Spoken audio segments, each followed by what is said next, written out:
எல்லாரும் என்ன பிளான் பண்றாங்க அப்படின்னா கேர்ள்ஸ் எல்லாம் மட்டும்தான் அந்த கோயிலுக்குள்ள, பொண்ணுங்க எல்லாம் மட்டும்தான் அதுல வந்து அனுமதிக்கிறாங்க. அப்ப நீங்க நம்ம பொண்ணுங்க எல்லாம் என்ன பண்ண, அதாவது சிவகங்கையில இருக்க பொண்ணுங்க எல்லாம் வந்து, அதாவது போய் அந்த அம்மாவுக்கு வேல் வச்சு அம்மாவுக்கு சப்போர்ட் பண்ற பொண்ணுங்க இருப்பாங்களா, ஆங்கிலேயர்களுக்கு பயந்தாலும் சில சப்போர்ட் பண்ற பொண்ணுங்க இருப்பாங்க. அவங்களாம் என்ன பண்றாங்க அப்படின்னா எல்லாரும் சேர்ந்து பிளான் போட்டாங்க அப்படின்னா ஒரு பூக்குடியில வச்சு எல்லா ஆயுதமும் வச்சுக்கோங்க, நமக்கு தேவையான ஆயுதம் வந்து சாரிலையோ முடியலையோ இல்லை பூக்குடியிலோ எல்லாம் வந்து வச்சுக்கோங்க. பூக்குடையில வச்சு ஆயுதங்களை நீங்க எடுத்துட்டு போங்க, ஆயுதத்துக்கு தெரியாம. நான் வந்து பின்னாடியே நான் வந்துடுறேன், அங்க போயிட்டு நீ அங்க போயிட்டு எப்படி எனக்கு சிக்னல் தெரியும், ஏன்னா உள்ள போயிட்டு ஒன்ஸ் நம்ம இங்க வந்துட்டோம்னா ஒரு 4 மணி 5 மணிக்கு தானே வெளியே போறோம், இல்ல நம்ம டெஸ்ட் முடிச்சிட்டோம் தானே வெளியே போறோம்.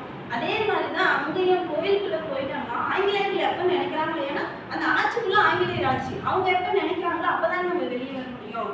அப்ப உள்ள போயிட்டா பொண்ணுங்களால வெளியே வர முடியாது. அப்ப அங்க போயிட்டா நாங்க எல்லாரும் பொண்ணுங்க எல்லாரும் சிவகங்கையை சேர்ந்த பொண்ணுங்க எல்லாருமே நாங்க வந்துட்டோம் அப்படிங்கிறது வந்து சிக்னல் எப்படி தருவா அப்படிங்கிறதுனால யோசிச்சுட்டு இருப்பாங்க. அப்ப குயிலுன்றவங்க என்ன பண்ணுவாங்க, நான் போயிட்டு, அதாவது ஆயுதக்கிழமை வச்சிருப்பாங்கல்ல, இப்போ நம்ம இங்கே வரோம் 10,000 கையில் இருக்குன்னா அந்த 5,000 வீட்டு செலவுக்கு நம்ம தனியாக எடுத்து வைப்போம், இல்லை நம்ம பர்சனல் செலவுக்கு ட்ரெஸ் வாங்குறோம், இதுக்கோ ஒன்று ஒரு 1000 ரூபாய் நம்ம கண்டிப்பாக தனியாக எடுத்து வைப்போமா. அந்த மாதிரி ஆங்கிலேயர்கள் என்ன பண்ணுவாங்க அப்படின்னா ஆயுதக்கிழங்குன்னு ஒன்று வச்சிருப்பாங்க.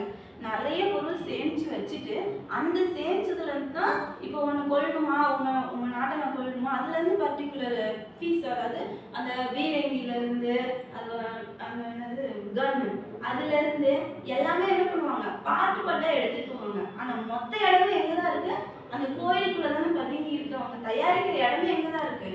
நம்ம சேலம்ல வந்து ட்ரெஸ் வாங்குறதுக்கும் திருப்பூர்ல ட்ரெஸ் வாங்குறதுக்கும் என்ன வித்தியாசம்?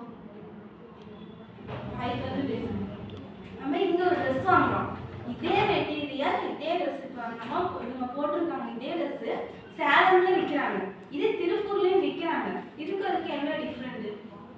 மேனுஃபேக்சரிங் இடம் வந்து திருப்பூர்ல இருக்கனால அங்க அதிகமா இருக்கும். எல்லாமே ரேட் இங்க கம்மியா இருக்குமா, அங்க கம்மியா இருக்குமா? அங்க கம்மியா இருக்குமா. அதே மாதிரிதான் என்ன பண்றாங்க அப்படின்னா ஆயுதக்கிழங்கு எல்லாமே என்ன பண்றாங்க ஒரே இடத்துல